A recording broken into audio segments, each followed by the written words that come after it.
வணக்கம் நண்பர்களே. 2025 குரு பயிற்சி ராசி பலன்கள். இந்த 2025 வருட கிரகங்கள்னு சொல்லக்கூடிய குரு, ராகு, கேது மற்றும் சனியினுடைய பயிற்சிகள் இடம்பெறுது. இதில் ஏற்கனவே ராகு கேது பயிற்சியும் சனி பயிற்சியும் இந்த ராசிகளுக்கு எப்படி இருக்கும் அப்படிங்கிறத வீடியோ போட்டிருக்கோம். பார்க்காதவங்க செக் பண்ணி பாருங்கள். பொதுவாக இந்த கிரக மாற்றங்களால் இந்த வருடமானதே ஒரு மந்தமான வருடமாகத்தான் இருக்கும் அப்படின்னு ஏற்கனவே வருட பலன்களையும் சொல்லியிருக்கோம். அதற்கு தகுந்த மாதிரி தான் இப்போ இந்த 2025 ஆரம்பித்ததுலேருந்தே ஒரு மாதிரியாக எல்லாருக்குமே மனசானது சலனப்பட்டுக்கிட்டே இருக்கும். மனிதர்கள் எல்லாத்துக்குமே எல்லாம் இருந்தும் ஒன்றுமில்லாத மாதிரியான ஒரு உணர்வு இருக்கும். ஒரு தனிமையை விரும்பக்கூடிய அமைப்புகள் இருக்கும். மனமானது எதையோ சிந்திச்சுக்கிட்டே இருக்கும். என்ன செய்கிறோம், எதுக்கு செய்கிறோம், எப்படி செய்கிறோங்கிறது ஒரு விவரமும் புரியாது. என்னமோ நாட்கள் ஓடிக்கிட்டு இருக்குது அப்படிங்கிற மாதிரி தான் இருக்கும். இது பொதுவாகவே எல்லாருக்குமே ஏற்படக்கூடிய ஒரு உணர்வாகத்தான் இந்த வருடம் இருக்குது. அதோட போன வருடத்தினுடைய அமைப்பு பிரகாரம் rich get rich, poor get poor அப்படிங்கிறதும் சொல்லியிருந்தேன். அதுக்கு தகுந்த மாதிரி தான் பொருளாதார நிலையில் நிறைய ஏற்ற இறக்கங்கள் இருந்தது. பணக்காரங்க மேலும் பணக்காரங்களானாங்க, ஏழைகள் மேலும் ஏழைகளாகவே மாறினாங்க. பெரிய பெரிய வியாபார ஜாம்பவான்கள் கூட வியாபாரங்கள் வெகுமளவில் குறைஞ்சிருக்கு. குறிப்பாக மிடில் கிளாஸோட வர்த்தகமானது வெகுவாக குறைஞ்சிருச்சு அப்படின்னு சொல்ல ஆரம்பிச்சிட்டாங்க. அந்த அளவுக்கு நிதிநிலைகளில் நிறைய மாற்றங்கள் அப்படிங்கிறது ஏற்பட்டுடுச்சு. ஆனால் அதுவே இந்த வருடத்தினோட அமைப்பு பார்த்திங்கன்னா, அது வசதி உள்ளவர்களாக இருந்தாலும் சரி, வசதி இல்லாதவர்களாக இருந்தாலும் சரி, நல்லவங்க கெட்டவங்க, பெரியவங்க சின்னவங்க, ஆண் பெண், இப்படி யாராக இருந்தாலும் சரி, எதையோ இழந்தது போன்ற ஒரு உணர்வு அப்படிங்கிறது இருந்துக்கிட்டு இருக்கும். எதற்காக இதெல்லாம் செய்கிறோம் அப்படின்னு தனக்குத்தானே நொந்து கொண்டும் சலித்து கொண்டும் வாழக்கூடிய அமைப்பை தான் இந்த வருடம் பெரும்பாலும் இருக்கும்.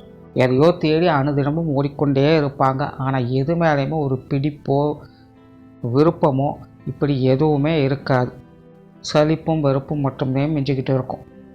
காரணம், இந்த வருடத்தினுடைய கிரக அமைப்புகள் பொதுவான வகையில் இப்படித்தான் அமைஞ்சிருக்கு.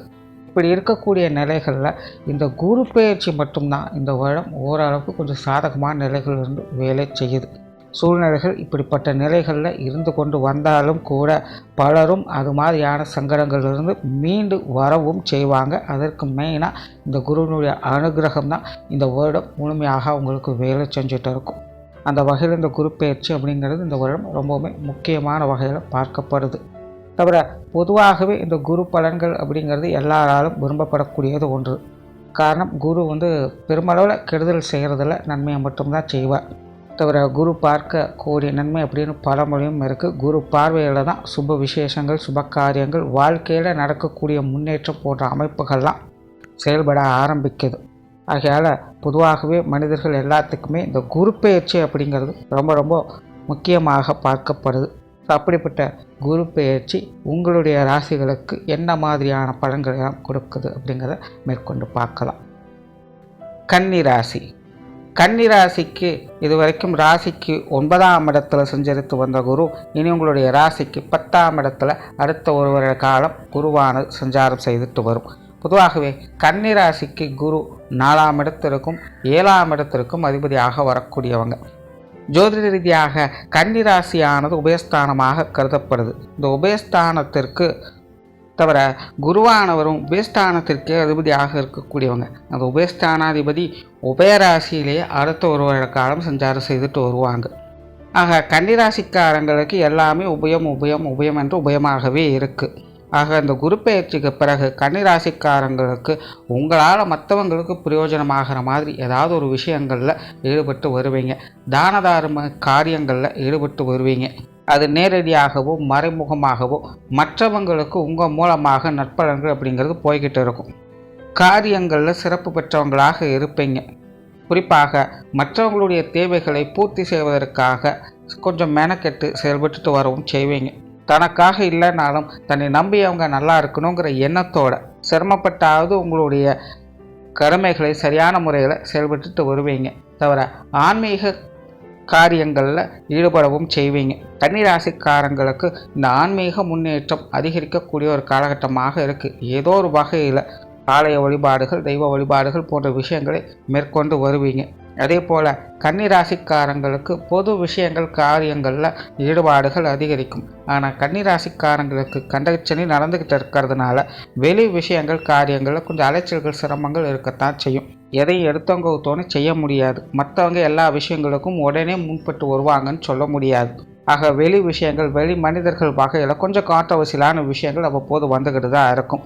ஆகையினால் பொது விஷயங்கள் காரியங்களில் ஈடுபடும் பொழுது கன்னிராசிக்காரங்க கொஞ்சம் கவனத்தோடும் நிதானத்தோடும் சிந்தித்து செயல்பட்டு வர்றது நல்லது. இல்லை அப்படின்னா தேவையில்லாத மன ரீதியான அலைச்சல்கள் சிரமங்கள் தவிர்க்க முடியாததாக இருக்கும். உங்களுக்கு பிடிக்குதோ பிடிக்கலையோ மற்றவங்களுடைய வேலைகளையும் மற்றவங்களுடைய காரியங்களையும் சேர்த்து செய்ய வேண்டிய சூழ்நிலைகள் அப்படிங்கிறது ஏற்படலாம். தவிர தொழில் வேலை உத்தியோகமாக கன்னிராசிக்காரங்க கொஞ்சம் கவனமாக இருக்கிறது நல்லது. பொதுவாகவே இந்த காலகட்டங்களில் வேலை வாய்ப்புகள் தொழில் வாய்ப்புகள் போன்ற விஷயங்கள் சாதகமான நிலைகள் இருந்தாலும் கூட அதன் மூலமாக கிடைக்கக்கூடிய பலாபலன்கள் அப்படிங்கிறது கொஞ்சம் குறைவாகத்தான் இருக்கும். நீங்கள் எக்ஸ்பெக்ட் பண்ண மாதிரி இருக்காது. ஒரு வேலையை செஞ்சு 10 ரூபா சம்பாதிக்கக்கூடிய இடத்துல 10 ரூபா சம்பாதிக்கலாம். அதில் எந்த பிரச்சனையும் கிடையாது. ஆனால் அந்த 10 ரூபாயை உங்களுக்காக உபயோகமாக செலவு பண்ணிக்கிறீங்க அப்படின்னு பார்த்தீங்கன்னா இருக்காது. தனக்குன்னு எதையும் செஞ்சு கொள்ளாமல் மற்றவங்களுக்காகத்தான் எல்லா விஷயங்களும் செய்ய வேண்டியதாக இருக்கும். அப்படி அவங்க உங்கள் குடும்பத்தாரை சார்ந்தவங்களாகவும் இருக்கலாம் அல்லது வெளி உறவுகள் சார்ந்த விஷயங்களாகவும் இருக்கலாம். ஆகையால் கன்னிராசிக்காரங்களுக்கு சம்பாத்தியத்தில் பெருசாக பிரச்சனை இருக்க போகிறதில்ல. ஆனால் சம்பாத்தியத்தை நல்ல விதமாக பாதுகாக்க வேண்டியது அவசியமாக இருக்கும். வீண் விரயங்கள் செலவுகள் போன்ற விஷயங்களை கொஞ்சம் கவனமாக இருங்க. சிலருக்கு இந்த தொழில் வேலை உத்தியமமாக சில இடமாற்றங்கள் போன்ற விஷயங்கள் அமையலாம். ஆல்ரெடி நிறைய கன்னிராசிக்காரங்க இருக்கிற வேலைகளை விட்டுட்டு வேறு வேலைகளுக்கு போகலாம் அப்படிங்கிற ஒரு எண்ணத்தோடு தான் இருப்பாங்க. அந்த மாதிரியான நிலைகள் சிலருக்கு பூர்த்தியாகும். எல்லாருக்கும் செட் ஆகும்னு சொல்ல முடியாது. ஒரு சிலருக்கு அவங்களுடைய இடமாற்ற தேவைகள் அப்படிங்கிறது பூர்த்தியாகும். ஆனால் இடம் மாறி இருந்தாலும் அதே சூழ்நிலைகளை தான் திரும்பவும் பார்த்துட்டு வருவீங்க. பெருசாக முன்னேற்றங்கள் இருக்க போகிறதில்ல. இக்கரை கக்கரை பச்சை அப்படிங்கிற மாதிரி தான் இந்த விஷயங்கள்லாம் இருக்கும். ஆக தொழில் வேலை உத்தியோகமாக இந்த இடமாற்றங்கள் போன்ற விஷயங்கள் கிடைத்தாலும் ஒரே மாதிரி தான், கிடைக்கலாட்டினாலும் ஒரே மாதிரி தான். ஆகையால் இது சார்ந்த விஷயங்களில் மன சஞ்சலங்களில் ஈடுபட்டுக்காதீங்க. தவிர இந்த காலகட்டங்களில் வெளியூர் மற்றும் வெளிநாடு சமாச்சாரங்கள் அப்படிங்கிறது கன்னிராசிக்காரங்களுக்கு கொஞ்சம் சுணக்கமாகத்தான் இருக்கும். இது சார்ந்த விஷயங்கள்லாம் கொஞ்சம் கவனத்தோடு செயல்பட்டு வர்றதே நல்லது. மற்றவங்களை நம்பி தேவையில்லாத ஆசை வார்த்தைகளை நம்பி முன்பின் தெரியாத விஷயங்களில் ஈடுபடாதீங்க. அது கண்டிப்பாக ஏதாவது ஒரு வகையில் சின்ன சின்ன சங்கடங்களை தான் ஏற்படுத்தும். அதாவது கன்னிராசியை பொறுத்த வரைக்கும் இந்த குரு பயிற்சியானது சுய முன்னேற்றம் அப்படிங்கிறத பெருசாக எதிர்பார்க்க முடியாது.